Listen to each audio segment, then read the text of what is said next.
all religions that you study always talk about you're going to be around for eternity, whether it's heaven or hell, whether it's karma or whatever, nirvana. Consciousness is going to exist. So you're going to be stuck with yourself for a very long time, which then begs the question, well, if I'm waking up now and it's 2019 and I have this healthy body and this charisma and I'm successful, my goodness, I'm going to use the same passion, the life that I've created with those great habits. And I'm going to turn it inward and I'm going to bloom like a flower in a new way. Because, hey, someone did it at 33 years old. You're 38. Mm-hmm. So what? There are people in this group that we're about ready to go that are in their 80s and they could be home watching Wheel of Fortune and they're all in. And you can't tell me you're too old to do this work. We have people in their 80s and a few in their 90s. I've seen their brain scans and they know how to do it. And you know what? They're happy. You can't tell me you're too sick to do this work any longer. We have really sick people that have reversed very serious health conditions and even genetic disorders that there were no solutions for in medical science. And there were days that they doubted themselves. And there were days that they didn't feel like doing their meditations. And there were days they were in so much fear because the doctors told them they were stupid and they were going to die. And there were days they could have excused themselves and said, I have too much going on, I'm too busy. And they could have excused themselves and not done the work. But guess what? They did it anyway. They overcame the conditions in their environment. They overcame their beliefs. They overcame those programs, the conditioning. They overcame their body. They overcame their fear.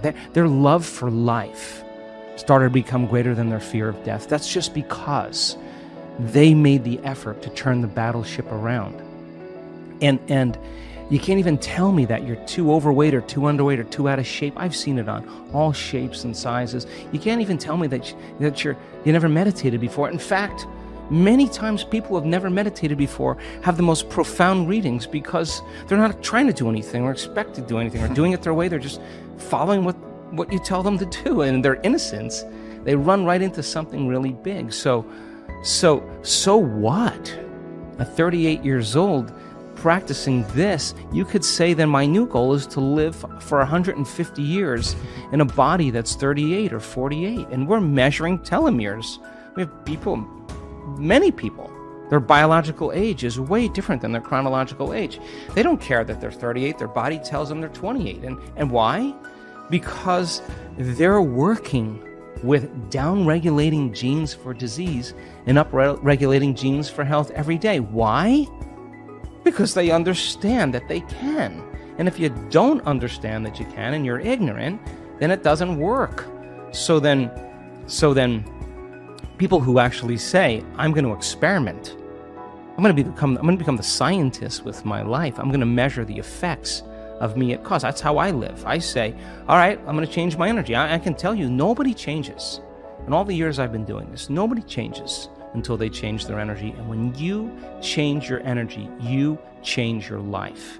And why not every day instead of getting up and searching for your cell phone? 86% of the people that have a smartphone, the first thing they do when they wake up is they do their WhatsApp, their text, their Facebook. They take a picture of their feet, they post it on Facebook. Then they do their Instagram, take a picture of their cat, and then they link in and they check one email, the other email, they check the news, and now their attention on everything known in their life. They reaffirm their identity, and then they go through all those routine behaviors.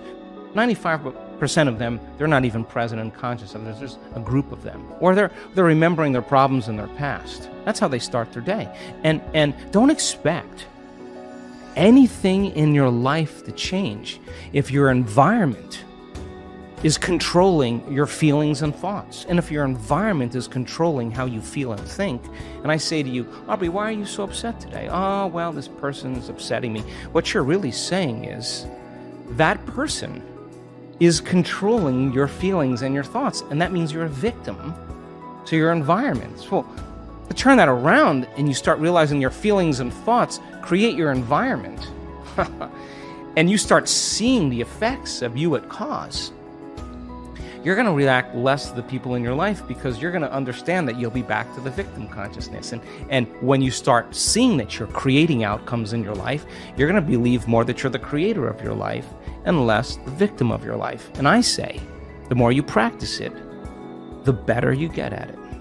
It's a movement now. I mean, I'm waking up in my dream. I honestly, Aubrey, never thought that I would witness what I'm witnessing in this lifetime.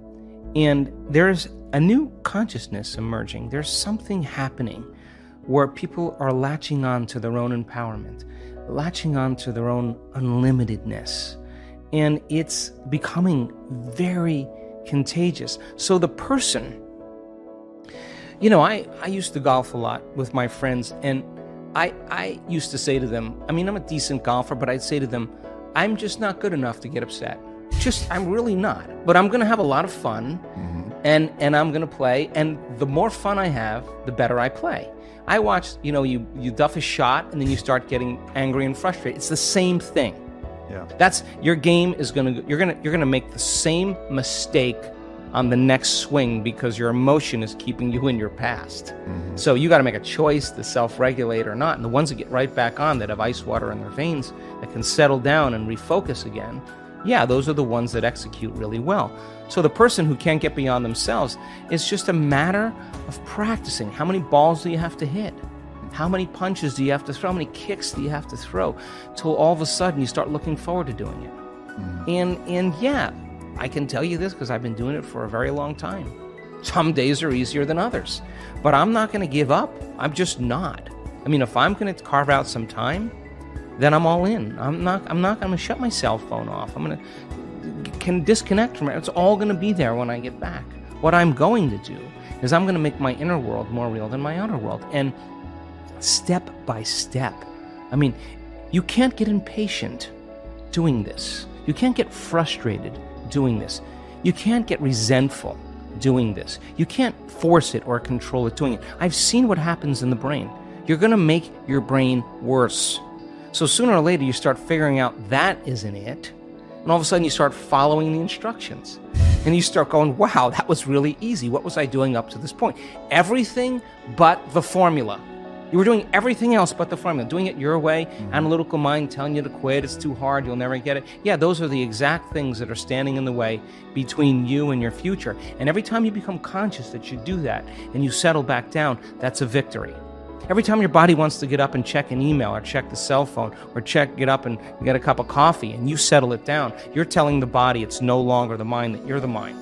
Every time it wants to go back to the past and romance some trauma just to reaffirm some emotional state, and you become conscious of that and you say, where I place my attention is where I place my energy, and I'm siphoning energy out of the present moment into the past, and you become conscious of it and return back to the present moment, that's a victory. And every time you start thinking about the staff meeting at 6 o'clock or 5 o'clock in the afternoon, and that's the known, and you stop and you return back to the present moment, you're disinvesting your attention and energy out of that future, and you're making room for the unknown in your life, and that's a victory.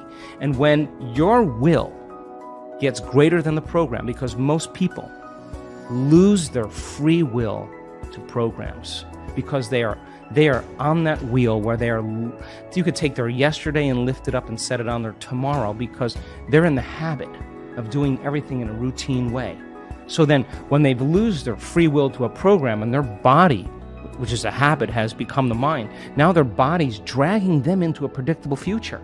And they've lost their free will to a program. And you sit down and your body is telling you, I'm going to die in this meditation, I'm going to suffocate, this is going to end, I can't. And you just keep settling it back down. Every time you do that,